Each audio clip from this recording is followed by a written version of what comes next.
12월 20일 골든스테이트 워리어스 멤피스 그리즐리스전을 통해서 데니스 슈로더가 골든스테이트 데뷔전을 치릅니다. 데니스 슈로더의 골든스테이트 워리어스 입단 기자회견이 있었는데요.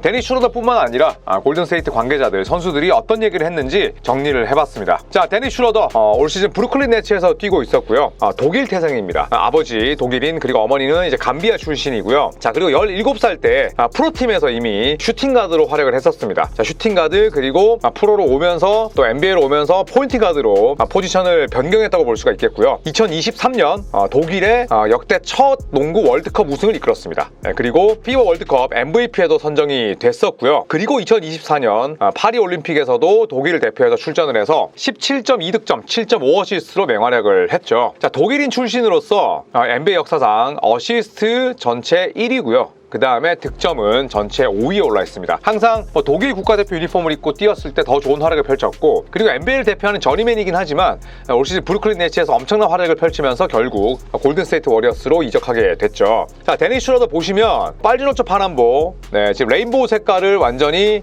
달성을 했습니다. 그 전에 샤킬 오닐이 있었거든요. 샤킬 오닐도 말년의 저니맨이었죠. 빨주노초 파남보를 달성을 했었고, 슈로더도 이번에 파란색 유니폼을 한 번도 입은 적이 없는데 골든스테이트 워리어스 이적하면서 빨주노초 파남보가 됐습니다.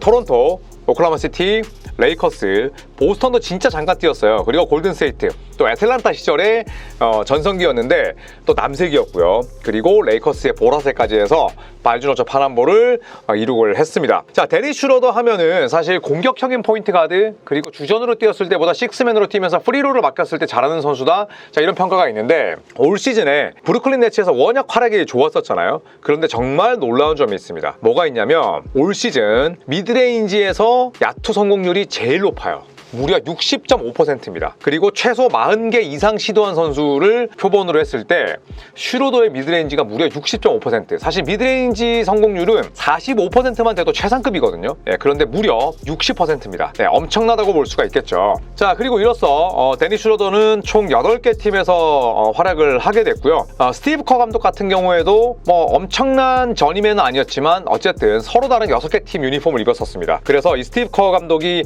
어떤 얘기를 했냐면, 자, 물론 이런 이적을 자주 하는 게 약간은 좀 위험적인 신호일 수도 있지만 반대로 그만큼 나를 찾는 선수들이 많았다는 거 아니냐, 스티브 커 감독이 그런 얘기를 하면서, 나는 이런 잦은 이적이 도리어 긍정적이라고 생각을 한다. 그만큼 나를 원했던 팀이 6개가 있었고 슈로더를 원했던 팀이 10개 가까이 있었던 거다. 그리고 데니스 슈로더는 내 현역 시절 때보다 훨씬 더 많은 팀들이 슈로더 본인에게 관심을 표명했었는데 이건 슈로더의 실력이 그만큼 뛰어나다는 표현이다, 이렇게 얘기를 해줬습니다. 본인도 사실 저리맨이었고, 그리고 시카고 불스에서 또 샌안토니 스퍼스에서 우승 반지를 차지하긴 했지만 프랜차이즈 스타는 아니었잖아요. 여러모로 자의반 타의반으로 팀을 옮겨 다녔어야 됐기 때문에 슈로더에게 약간은 감정이입을 하면서, 슈로더가 저니맨이지만 상당히 많은 그런 재능을 탐냈던 팀이 있었기 때문에 그렇게 됐다라고 이야기를 했고요. 자, 데니스 슈로더의 장남인 6살짜리 이 아들이 스테픈 커리를 엄청나게 좋아한다고 합니다. 굉장히 귀엽게 생겼는데 항상 아들이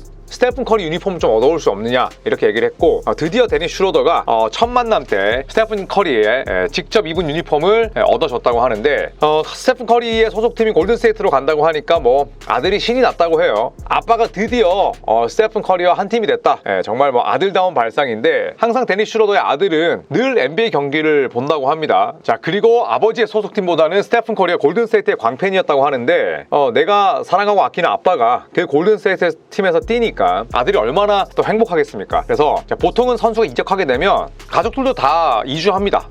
그렇기 때문에 체이스 센터에서 이 데니스 슈로더의 또 아들의 모습도 카메라에 자주 잡히지 않을까 생각을 합니다. 자, 그리고 데니스 슈로더가 입단 기자회견에서 샌프란시스코에 대한 사랑을 또 드러냈습니다. 이 도시 저 도시 진짜 많이 돌아다녔잖아요. 그런데 저도 샌프란시스코를 10번 가까이 갔습니다만 이 샌프란시스코가 상당히 좀 도시가 고풍스러워요. LA만 가더라도 이게 미국이 맞나 싶을 정도로 별로거든요. 그런데 샌프란시스코는 도로가 상당히 좁지만 엄청나게 또 고풍스러운 건물도 있고, 그리고 트램이 다니죠. 이 기차가 다니다 보니까 슈로더가 어떤 얘기를 했냐면, 내가 예전에 샌프란시스코 왔을 때 호텔에서 내릴 때면 약간은 베를린처럼 유럽이 떠오르더라, 그런 얘기를 했었고, 기찻길이 바로 길에 있고, 그 다음에 또 독일 사탕을 취급하던 가게도 떠오르고, 어쨌든 나는 샌프란시스코 온 첫날부터 샌프란시스코를 사랑한다, 이렇게 이야기를 했습니다. 굉장히 뭐 지역 팬들이 좋아할 만한 그런 이야기를 하는 거죠. 그리고 샌프란시스코 같은 경우에는 사실 캘리포니아 치고는 날씨가 조금 춥긴 합니다. 하지만 슈로더는 뭐 저니맨이었잖아요. 토론토도 갔다가 보스턴에도 있었죠. 브루클린 있었죠. 추운 겨울을 뭐 여러 팀에서 보냈던 인물이기 때문에 이 캘리포니아 날씨가 오히려 슈로더에게는 훨씬 더 따뜻하게 느껴질 겁니다. 그리고 사실 뭐 아이를 키우기에도 굉장히 좋고, 샌프란시스코, 뭐 산호세 이런 도시가 요새 엄청나게 뭐 치안이 안 좋아졌다고 하지만 그거는 일부 지역에 한한 거고, 제가 직접 가본 결과 샌프란시스코는 여전히 훌륭한 동네였습니다. 이 스티브 커 감독이 데니 슈로더의 소속팀에게 서로 다른 세계 대륙에서 졌습니다. 왜냐하면 독일 대표팀에게 진 적도 있고, 그리고 슈로더가 이끌던 NBA 팀에게 진 적도 있는데, 어떤 얘기를 했냐면 우리가 데니 슈로더를 영입을 했는데 일단 커리의 부담을 덜어주기를 간절히 바라겠다, 이런 얘기를 했었고, 일단 데니 슈로더는 엄청난 경쟁심을 가지고 있고 그 다음에 훌륭한 게임을 운영하는 사람이다, 나는 그런 종류의 선수를 좋아한다, 이렇게 이야기를 했었고, 그리고 뭐 이 트레이드를 주도했던 인물은 마이크 던니비 주니어 단장이잖아요. 던니비 주니어 단장도 어떤 얘기를 했었냐면 공격적으로 무언가를 좀 고치고 그 다음에 때로는 큰 변화를 주는 게 철학적으로도 올바른 방법이라는 거는 더 이상 비밀이 아니지 않느냐, 그래서 우리는 변화를 택했고 어떻게 전개되는지 궁금하다, 기대가 된다. 그리고 슈로더의 강점을 또 팀에 잘 투영시키기 위해서는 몇 가지를 바꿔야 할 수도 있다, 이렇게 이야기를 했습니다. 자, 그러면서 스티브 커 감독이 스테픈 커리가 벤치에 있을 때 대부분 데니 슈로더가 그 자리를 플로어 위에서 지킬 거다, 그러니까 커리와 최대한 떼어놓겠지만, 또 스티브 커 감독은 어떤 얘기를 했냐면 경기 시작을 스테픈 커리와 함께 출발하는 것도 나쁘지 않다, 그러니까 주전 출전을 암시한 겁니다. 그리고 커리가 벤치에 갔을 때 슈로더는 같이 벤치에 가는 게 아니라 플로어를 지키는 거죠. 즉 48분 동안 커리와 슈로더 둘 중에 최소 한 명은 플로어에 있기를 원하는 거죠. 왜냐하면 다이나믹한 플레이메이커고, 또 슈로더가 어릴 때는 슈팅 가드를 봤을 정도로, 또 올 시즌 미드레인지 게임이 60%가 넘을 정도로 슈팅이 좋기 때문에 때로는 슈로더를 또 2번으로 쓰는 라인업도 충분히 고려하겠다는 거죠. 그만큼 범용성 있는 라인업을 가져가겠다라는 겁니다. 자, 그러면서 또 스티브 커 감독이 무슨 얘기를 했냐면, 데니 슈로더 이 자식이 서로 다른 세계 대륙에서 나를 이겼고 그 다음에 워리어스를 상대로 평균 18점을 기록했다. 그런데 이거는 사실 놀라운 일은 아닌데 나는 솔직히 슈로더에게 너무 질렸다. 그러니까 슈로더가 너무 잘하니까. 그런데 그런 선수가 우리 팀이 돼서 기쁘다, 이런 얘기를 했었고요. 또 슈로더가 골든스테이트 워리어스의 클러치 타임이 좋지 못한데 경기 마무리 측면에서 우리 팀의 승률을 개선하는 데 큰 도움이 됐으면 좋겠다라는 얘기를 했습니다. 그건 뭐냐면 데니 슈로더의 역할이 바뀔 수는 있죠. 스타터가 될 수도 있고 벤치 멤버가 될 수도 있지만 경기가 끝날 때에는 항상 그 플로어에는 슈로더가 있을 것이라는 얘기를 공표한 거나 다름없습니다. 왜냐하면 스테픈 커리에게 쏠리는 부담은 여전히 크죠. 36, 37인데 아직도 더블팀을 몰고 다니니까 그 플로어에서 브랜든 포젬스키나 혹은 GP2처럼 3점을 쏘지 못하는 선수가 아닌 데니 슈로더처럼 드리블 돌파가 가능하고 올바른 판단을 내릴 수 있는 선수를 클로징 라인업으로 집어넣겠다는 얘기죠. 자, 그러면서 스티브 커 감독이 이렇게 이야기로 마무리를 합니다. 슈로더는 엄청난 경쟁자다. 그리고 전체적으로 공격을 만들어낼 수 있고 득점도 할 수 있고 이끌 수도 있다. 그리고 연습 때 지켜봤는데 슈로더가 금방 잘 어울리더라. 픽앤롤로 마무리하는 솜씨도 끝장나더라. 그래서 투맨 게임을 많이 시킬 거고, 그리고 스테픈 커리도 한마디 했습니다. 정말 훌륭한 경쟁심을 가지고 있는 선수고 우리에게 상대 수비를 공격할 수 있는 또 다른 선수를 얻게 된 셈이다. 그리고 또 데니 슈로더는 수비에서도 경쟁하는 걸 즐기는 선수다. 원활하게 트랜지션이 이루어진다면 굉장히 재밌는 시즌이 될 것 같다. 또 이렇게 얘기를 했습니다. 자, 그리고 드래먼드 그린도 한마디 거들었습니다. 자, 어떤 얘기를 했냐면 나는 슈로더의 태도가 너무 마음에 든다. 사실 드래먼드 그린도 굉장히 문제가 많은 선수긴 하지만 또 올드스쿨한 프로페셔널한 면도 있잖아요. 그러면서 슈로더의 태도가 좋고 항상 슈로더의 팀 동료가 되고 싶었다, 이런 이야기를 하면서 자신을 대하는 태도도 좋고 어떤 환경에서든 언제든지 그 조직에 엄청나게 오래 속해 있던 것처럼 행동을 한다. 그만큼 소속감이 있다는 거죠. 그러면서 나는 슈로더 같은 선수들을 굉장히 존경한다. 그리고 이제는 내 동료가 됐기 때문에 슈로더에 대해서 더 잘 알 수 있기를 기대한다. 그리고 나는 슈로더가 누구인지, 어떤 유형인지, 또 무엇을 대표하는지 알고 있다. 이런 이야기를 했습니다. 저는 데니 슈로더와 드레이먼드 그린이 약간 불과 불의 만남이긴 하지만 서로가 시너지 효과가 좋을 것 같아요. 일단 슈로더도 투맨 게임을 아예 못하는 선수도 아니고 드레이먼드 그린은 최상급 스크리너죠. 그렇기 때문에 이 두 명의 저는 콤비 플레이를 기대하는 것도 좋을 것 같고, 또 스티브 커 감독이 또 어떤 얘기를 했냐면 아주 의사결정을 잘 내리는 선수이고 아주 훌륭한 픽앤롤 전문가다. 그리고 투웨이 플레이어다. 공격만 잘하는 게 아니라 수비도 잘하는 선수다. 그리고 우리는 슈로더를 데려오기로 한 결정이 아주 합리적이라고 생각을 했기 때문에 우리를 위해서 디앤서니 멜튼이 해준 역할을 그대로 대체할 수 있다는 자신이 있다. 이런 얘기를 했습니다. 자, 이렇게 뭐 스테픈 커리, 스티브 커 감독, 드레먼드 그린이 칭찬을 한 이유는 있겠죠. 물론 내 선수가 됐기 때문에 뭐 그렇게 또 칭찬을 하는 걸 수도 있지만 실제로 슈로더의 이런 장점들을 저는 잘 표현을 했다고 생각합니다. 물론 뭐 혹자들은 데니스 슈로더가 막상 기대치를 끌어올리고 다른 팀에서 영입을 했거나 트레이드로 갔을 때는 대부분 기대 이하였다.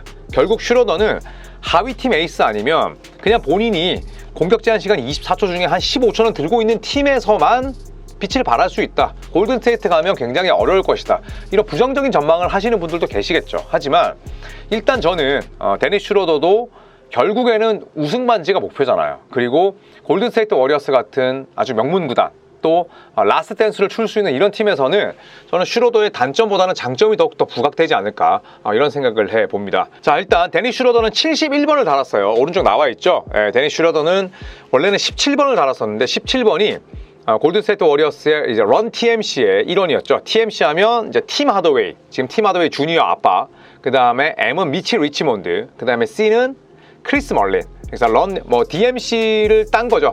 TMC라는 그런 별칭으로 불렸었는데 그 크리스 멀린이 17번이었어요. 그래서 17번을 뒤집어서 71번을 달았고, 왜 17번을 달았는지 찾아보니까 데니스 슈로더의 아버지가 악셀 씨가 17이라는 숫자를 좋아했대요. 아버지가 가장 좋아했던 번호가 17번이었기 때문에 17번을 달고 뛰었는데 크리스 멀린이 영구 결번되어 있기 때문에 그 번호를 뒤집었습니다. 71번을 달고 뛸 예정이고요. 자, 그리고 데니스 슈로더의 데뷔전은 한국 날짜로는 12월 20날 멤피스 그리즐리스전에서 가동이 됩니다. 지금 멤피스는 뭐 최고 수비팀 가운데 하나이고 서부 컨퍼런스 2번 시드예요. 그리고 이대로 간다면 뭐 1라운드에서 만날 가능성도 굉장히 높은데, 지금 여기 나와 있습니다만 스티브 커 감독이 이 31살짜리 베테랑 가드 데니스 슈로더를 alongside 커리와 함께 주전으로 출전시키길 기대한다. 이렇게 얘기를 했습니다. 거의 주전으로 나온다고 봐야겠죠. 자, 그렇다면 자모란트, 데스먼드 베인, 마커스 스마트와 함께 굉장히 재미있는 맞대결을 펼치지 않을까, 저는 그렇게 생각을 합니다. 자, 그렇다면 브랜드 뉴 골든스테이트의 베스트 5를 한번 살펴볼까요? 일단 데니스 슈로더, 스테픈 커리, 앤드루 위긴스는 무슨 2m 38처럼 나왔네. 그리고 조나단 쿠민가, 그리고 뭐 드레이먼드 그린. 자, 이렇게 돼 있는데 일단 드레이먼드 그린은 벤치로 내려갔었습니다. 쿠민가를 주전으로 출전시키기 위해서 ben치로 내려갔는데, 일단 뭐 베스트 5 주전 라인업이 이렇게 구성되진 않는다고 하더라도 클로징 라인업은 이렇게 될 가능성이 높겠죠. 그래서 슈로더의 백업은 패스 스펜서, 커리의 백업은 포젬스키, 버디힐드인데 포젬스키는 당분간 DMP가 나와도 이상하지 않습니다. 경기력이 너무 좋지 않고요. 앤드루 위긴스의 백업으로는 GP2와 린디 워터 3세, 그리고 쿠민가의 백업은 카일 앤더슨, 드레먼드 그린은 캐번 루니, 트레이시 잭슨 데이비스와 함께 출전 시간을 양분할 것으로 생각이 됩니다. 자, 데니스 슈로더의 트레이드는 속전속결이었죠. 이번 미드 시즌 트레이드 2호였습니다. 1호는 토마스 브라이언트의 인디애나 행이었고, 그리고 슈로더가 곧바로 브루클린에서 골든스테이트로 이적하게 됐습니다. 자, 데니스 슈로더 역시나 워리어스가 원했던 두 가지 유형의 선수 가운데 하나였죠. 다이나믹한 플레이메이커 혹은 득점원인데, 일단 플레이메이커를 영입하면서 스테픈 커리의 부담을 얼마나 줄일 수 있을지, 또 곧바로 주전으로 뛰면서 나머지 선수들과 어떤 시너지 효과를 낼 수 있을지 함께 지켜보시는 것도 좋을 것 같습니다. 자, 이상 데니스 슈로더의 입단 기자회견, 그리고 슈로더에 대한 스테픈 커리, 스티브 커 감독, 또 드레먼드 그린 등등 다른 관계자들의 생각도 한번 정리를 해서 올려봤습니다. 자, 12월 20날에 금요일에 골든스테이트와 멤피스 경기, 오랜만에 또 게임 리뷰로 돌아올 테니까요, 더 많은 기대를 부탁드리겠습니다. 여러분 구독 꽉 눌러주시고 저희 채널 더욱더 아껴주시면 감사하겠습니다. 고맙습니다.